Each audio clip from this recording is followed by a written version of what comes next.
ខ្ញុំឆ្ងល់ណាស់នេះហេតុអីបានតែគេពជាខ្ញុំបងតកាក៏ខ្ញុំនៅរត់អត់រួចខ្ញុំមិនដឹងថាមកពីអីទេបើសិនជាបងប្អូនស្ថិតនៅក្នុងការពិបាកចិត្តមួយនេះសូមធ្វើការ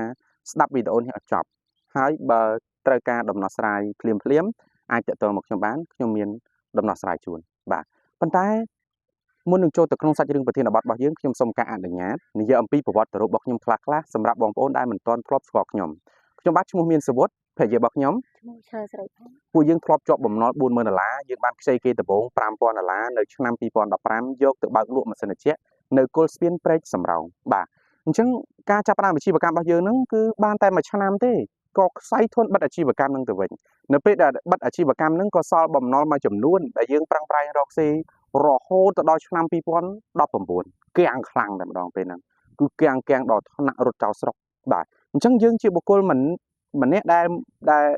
លរត់ចោលស្រុកព្រោះយើងធ្លាប់ទៅធ្វើជាពលករចំណាក់ស្រុកធ្វើការនៅក្នុងប្រទេសថៃបាទអញ្ចឹងនៅពេលដែលយើងទៅប្រទេសថៃនេះយើងគិតថាទៅចាំមានបានចាំយើងត្រឡប់មកវិញយើងដោះស្រាយគេរួចចាំយើងថាចូលស្រុកវិញអញ្ចឹងណាប៉ុន្តែជាអកុសលមិនស្រួលទេមិនដូចអ្វីដែលយើងគិតនោះទេអញ្ចឹងនៅពេលដែលពិបាកក៏យើងសម្រេចចិត្តត្រឡប់មកវិញ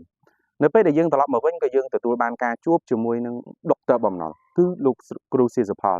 លោកគ្រូសៀសផលគឺជាបុគ្គលម្នាក់ដែលបានជួយយើងក្នុងការដោះស្រាយបញ្ហាបំណុលដ៏ធំធេងនឹងបានហើយប្រាប់យើងឲ្យចងក្រងបទពិសោធន៍ទាំងអស់ធ្វើជាវគ្គសិក្សាធ្វើជាសៀវភៅបាទអញ្ចឹងមាន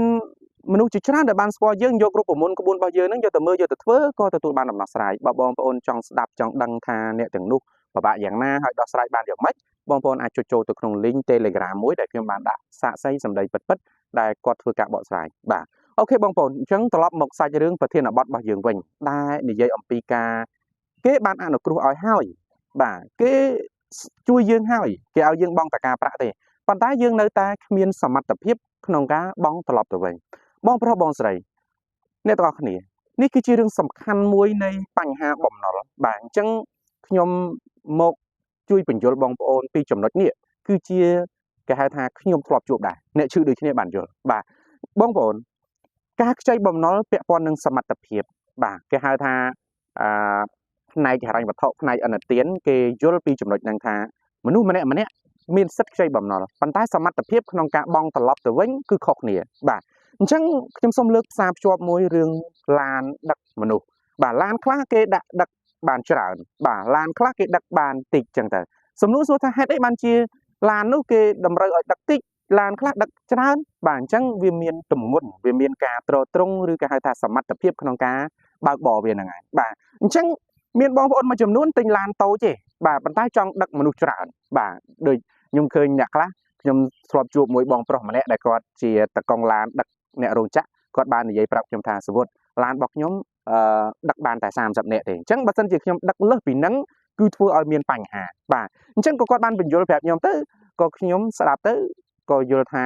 ការដោះស្រាយបំណុលការដោះបំណុលក៏អញ្ចឹងដែរអញ្ចឹងមនុស្សគ្រប់គ្នាបានទៅសុំគេបង់តកាប្រាក់បាទពីព្រោះគិតថាបង់ការប្រាក់គឺជាការបន្ធូរបន្ថយបាទប៉ុន្តែធៀបពិតយើងធ្ងន់មានបន្ទុកនៃការយកបំណុលនោះបាទអញ្ចឹងទោះបីជាគេ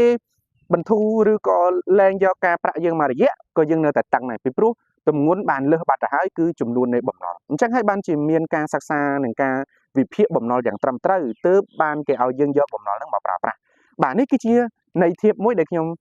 បញ្យល់ជូនបងប្អូនដូច្នេះបើសិនជាបងប្អូនត្រូវការពិភាក្សាជាមួយខ្ញុំបន្ថែមបងប្អូនអាចតាក់ទងមកខ្ញុំបានតាមរយៈលេខ096 633 008 គត់យើងមានទទួលការប្រឹក្សាពីចំណុចទាំងអស់នេះបាទអរគុណច្រើនកុំអស់សង្ឃឹមរឿងបំណុលយើងមានដំណោះស្រាយ